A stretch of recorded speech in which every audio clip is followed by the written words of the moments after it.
여러분 반갑습니다. 말씀창고의 서현 목사입니다. 오늘도 시청해 주셔서 감사합니다. 여러분의 구독과 좋아요, 알람 설정으로 저희 채널을 응원해 주세요. 항상 함께 해주셔서 감사합니다. 오늘은 여러분들께 한 가지 책을 소개해 드리고자 영상을 찍게 되었습니다. 제가 최근에 읽은 책인데요. 참 어떤 면으로는 재미있게 읽기도 하고 또 마음 아프게 읽기도 하였습니다. 그 책이 바로 이 책입니다. 나는 교주다 라는 책인데요. 이 책의 저자가 장운철 님입니다. 목사님이기도 하고 또 기자로서 실제로 여러 이단 사이비에 침투하여서 그들의 실체를 많이 취재한 경력이 있는 분이십니다.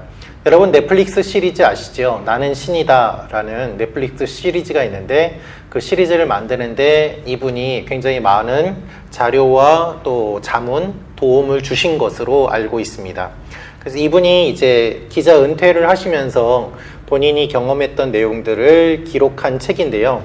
제가 이 책을 읽으면서 여러 이단들의 모습들, 또 이분이 잠입 취재하면서 얼마나 어려웠는지에 대한 것들을 조금 더 자세하게 알 수 있었습니다. 그런데 이 책을 읽으면서 제가 마지막 부분에 인상적인 부분이 있어서 여러분들과 함께 공유하고자 이 영상을 만들게 되었습니다. 우리가 흔히 이단에 빠지는 사람들은 어딘가 부족하거나 예를 들면 배움이 부족하거나 또는 지적 능력이 떨어지거나 아니면은 어딘가 우리와는 다른 사람이라고 생각하기가 쉬운데 이 저자는 그렇지 않다고 이야기하고 있습니다. 우리와 똑같은 사람들이고 오히려 우리보다 더 지적인 능력이 뛰어난 사람들인 경우도 많다는 것이죠. 그렇다면 이런 사람들이 왜 이렇게 얼토당토하는 말에 혹하여서 이단에 빠지게 되는가, 사이비에 빠지게 되는가, 그 이야기를 적고 있습니다. 이분이 그 이유를 맨 뒷부분에 가서 적고 있는데요. 이분이 이야기하는 최근의 이단의 특징, 요즘 유행하고 있는 교주의 특징을 정리하면서 그 내용을 설명하고 있습니다. 요즘 교주와 과거 교주의 사이에는 특징이 있는데 첫째로 자체적인 교리를 갖고 있다는 것입니다. 예전에 교주들은 특별한 교리가 없이 무식한 말을 하기도 하고 또는 얼토당토하는 말을 하기도 하였는데 요즘 교주들은 자체적으로 교리로 무장하였고 특별히 어려운 말을 그 교리 가운데 섞어 쓰면 쓸수록 사람들의 지적 욕구를 만족시키기 위해서 인기가 높다는 내용을 이야기하고 있습니다. 그리고 신도들에게도 교리 공부를 강조한다는 것이죠. 이렇게 교리 공부로 인해서 체계적으로 사상의 틀을 잡은 사람들은 사이비에게 더욱더 충실하게 되고 그 교주를 따르게 된다는 이야기를 하고 있습니다. 그래서 우리 국민들이 지적인 욕구가 있는데 이 지적인 욕구를 만족시켜주는 교주들의 모습들이 첫 번째 특징이라고 이야기를 하고 있습니다. 그 다음에 이야기하는 것이 무엇인가 하면 이 사이비 교주들이 예전에는 물리력을 동원하여서 저항을 하였는데 최근에는 물리력을 동원하는 것보다는 오히려 법적으로, 행정적으로 고소를 한다든가 고발을 한다든가 하는 일들이 더 많다고 합니다. 그래서 취재한 기자를 고발함으로 인해서 그 기자를 귀찮게 하고 그 단체와 고소 고발함으로 인해서 신도들을 설득시킨다는 것이죠. 우리가 지금 고소 중이다, 고발 중이다, 우리는 잘못한 것이 없다. 설령 그 재판 결과가 패소로 나온다고 하더라도 신도들에게 우리가 잘못한 것이 아니라 법정이 잘못한 것이고 그리고 우리는 떳떳하다, 우리는 정당하게 싸웠다, 이렇게 해서 신도들을 가두어 두고 그 틀 안에 머무르게 하는데 고소 고발이 유효하기 때문에 그러한 방법들을 사용한다고 이야기를 하고 있습니다. 그래서 이와 같은 교주들의 특징, 이단들의 특징을 이야기하면서 저자는 무엇을 이야기하는가 하면 바로 교회의 연약한 부분에 대한 것을 이야기하고 있습니다. 여러분, 교리를 이단들이, 교주들이 강조한다는 것은 무엇을 뜻하는가 하면 그만큼 교회에서 교리 교육이 부족하다는 것을 뜻합니다. 저자도 그 이야기를 하고 있는데요. 어떠한 종교든지 그 종교를 믿고자 하는 마음이 생기고 그 종교에 예를 들면 귀의하거나 헌신하고자 하는 마음이 생기면은 그 종교를 더 잘 알고 싶은 것이죠. 그래서 교회에 옵니다. 교회에 와서 예수님도 만나고 신앙생활을 하고 싶은데 교회 대부분의 교회들은 새가족 과정이 없을 뿐더러 또 새가족 과정이 한 4주에서 5주 정도 한다고 하더라도 목사님 소개, 교회 소개, 간단하게 예수님 소개 정도만 하고 등록 과정을 마치기 때문에 이분들의 지적인 욕구를 만족시켜 줄 수 있는 교회가 많지 않다는 것입니다. 교주들이, 이단들이 그 틈을 노린다는 것이죠. 그래서 이 저자가 이야기하는 것이 제가 평소에 이야기했던 것과 연이 닿는 부분이 있어서 여러분들께 소개를 하게 되었습니다. 제가 여러 번 강조해왔던 부분 중에 하나가 무엇인가 하면 예수님을 믿기 위해서 교회에 새가족이 오지 않습니까? 그런데 교회에서는 이 새가족을 새가족으로 보기보다는 그냥 교회에서 집사님으로 부릅니다. 형제 자매님으로 잘 부르지 않죠. 교회에 오면 그냥 호칭이 직분을 안 받았다고 하더라도 그냥 집사님 이렇게 불러요. 그러면 이분은 혼란스럽습니다. 나는 예수님을 믿고 싶어서 교회에 왔는데 교회에 오니까 이미 나를 예수를 잘 믿는 사람으로 인정해 버리는 거예요.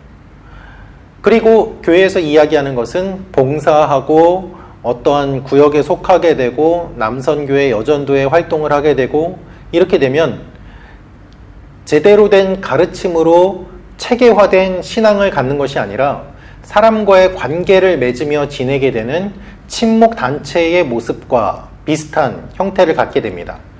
그렇게 되면 결국 인생의 궁극적인 목적이나 고민 또는 유혹에 매우 취약해지게 되는 것이죠. 이론적인 근거가 없기 때문에, 약하기 때문에 그렇습니다. 대부분의 교회들이 이와 같은 약점을 보이고 있는 것을 노려서 교주나 사이비들이 이 틈을 타고 자신들의 교리를 가르치며 잘못된 것을 주입시키고 아예 생각과 사고 구조 자체를 바꾸어 버리는 것이죠. 그렇기 때문에 그들이 이 사람들을 노리고 이 사람들을 물면 놓지 않는다라는 내용들을 여기에서 이야기하고 있습니다. 그렇다면 여러분, 우리가 어떻게 해야 이 이단과 이 교주의 소나기에 들어가지 않게 될까? 이 유혹과 이 위협에서 우리가 보호를 받을 수 있을까? 저자는 이렇게 이야기하고 있습니다. 세 가지를 이야기하는데요. 첫째로 지극히 평범하고 정상적인 신앙생활을 하는 것을 강조하고 있습니다. 그리고 이왕에 예수님을 믿으려면 적극적으로 믿으라고 이야기를 하고 있습니다. 우리가 흔히 너무 열심히 믿지 말아라, 빠지지 말아라, 교회에 너무 열심히 하지 말아라. 이것이 이단과 사이비의 폐해 때문에 그러한 반응이 나오는 것으로 알고 있는데요. 실제로는 건강한 교회에서 제대로 신앙생활을 열심히 하는 것이 우리가 이단에서 보호를 받는 첫 번째 방법이라고 이야기를 하고 있습니다. 두 번째로는 어떠한 신앙단체에 가보았을 때 그 단체의 대표자를 특별한 존재로 부르거나 특별한 존재처럼 대우하는 곳, 그곳을 피하라고 이야기합니다. 예를 들면 이런 것이죠. 이분은 정말 특별한 분이에요. 특별한 은사가 있어요. 치유의 은사가 있어요. 방언의 은사가 있습니다. 이분이 기도하시면 뭔가 다른 일이 일어납니다. 이분은 영적인 해석 능력이 뛰어납니다. 이처럼 예수님이 아니라 어떤 그 단체의 지도자를 마치 신격화하는 듯한 이야기를 하는 그런 모임이라면 가지 않고 설령 그곳에 갔더라도 빨리 나오는 것이 최선이라고 이야기를 하고 있습니다. 특별한 인간은 방해가 될 뿐입니다. 하나님만, 예수 그리스도만 드러나야지 건강한 교회가 되는 것이죠. 마지막으로 신비와 신비주의를 구분하라고 이야기하고 있습니다. 여러분, 하나님의 사랑은 신비입니다. 하나님의 구원은 신비입니다. 그러나 신비주의만 쫓아가는 사람들이 있습니다. 어떠한 기적이라든가 이적이라든가 치유라든가 이런 것들만 쫓아가는 사람들이 있는 것이죠. 성경을 잘 읽어보십시오. 예수님께서 사람들을 고쳐주시고 기적을 일으키신 그 다음에는 반드시 하나님 나라에 대한 복음을 선포하시고 말씀을 가르치셨습니다. 예수님의 치유의 목적은 치유와 기적이 목적이 아니라 그것을 통하여서 사람들이 하나님을 알도록 하는 것이 목적이었음을 우리가 볼 수 있습니다. 예수님께서도 그렇게 하셨습니다. 그렇기 때문에 우리가 신비는 교회 안에 필요하지만 신비주의는 경계해야 하는 것입니다. 어떠한 것이든 극단적으로만 치우치게 되면 그것은 건강한 신앙이라고 할 수 없습니다. 그래서 우리는 균형을 잡아야만 하는 것이죠. 여러분, 하나님께서 여러분을 고쳐주십니다. 만져주십니다. 하나님은 하실 수 있습니다. 그러나 하나님께서 그렇게 하시는 것은 하나님의 뜻과 하나님의 방법과 하나님의 시간에 달려있는 것이지 우리가 마음대로 조절할 수 있는 것이 아닙니다. 그래서 누가 기도해 준다고 해서 그 사람이 낫는 것이 아니라 그 사람이 낫게 하는 분은 하나님임을 믿고 겸손하게 나아가야 되는 것이죠.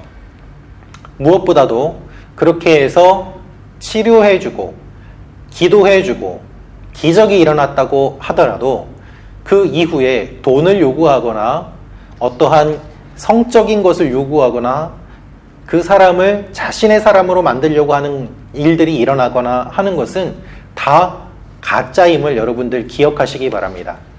하나님께서 교역자에게 어떤 누구에게 은사를 주셔서 그 사람이 기도했을 때 병이 나을 수 있습니다. 그러나 그것은 거저 받은 것이기 때문에 거저 베풀어야 되는 것이고 그것을 통해서 금전적인 요구를 할 수는 없는 것입니다. 우리가 상식적인 생각만 가져도 마음만 가져도 이단과 사이비를 구별할 수 있습니다. 그리고 빠지지 않을 수 있습니다. 그런데 왜 이렇게 많은 사람들이 교주를 따르고 이단과 사이비에 빠지게 될까요? 저자는 그 결론으로 사랑이 없기 때문이라고 이야기합니다. 관계가 어렵고 상처를 받고 사랑받지 못한 사람들, 인정받지 못한 사람들, 그러한 사람들이 자신을 사랑해주고 인정해주고 존중해준다고 느끼는 이단과 사이비와 교주의 꾀임에 빠짐으로 말미암아 실제로는 사랑하지 않지만 그들을 사랑하는 것처럼 이야기하고 그들의 것을 창취하는 그 소나기에서 벗어날 수 없다는 것입니다. 결국 근본적으로는 우리에게 교회에 사랑이 없기 때문에 그들이 그렇게 빠져나가게 됨을, 그렇게 유혹에 넘어지게 됨을 우리는 생각하면서 회개해야 될 필요가 있다고 느꼈습니다. 목회자로서 이 책을 읽으면서 여러 가지 생각이 들었습니다. 그리고 우리에게 필요한 것이 무엇인지 다시 한번 확인해 보는 시간이 되기도 하였습니다. 여러분들께서도 한번 꼭 읽어보시고 또 이 책을 통하여서 많은 유익을 받으시면 좋겠습니다. 한 분이라도 이단이나 교주의 꾀임에 빠지지 않고 건강하게 신앙생활을 하시는 일이 일어나기를 바라는 마음으로 이 영상을 만들게 되었습니다. 항상 함께 해주셔서 감사합니다. 사랑하고 축복합니다.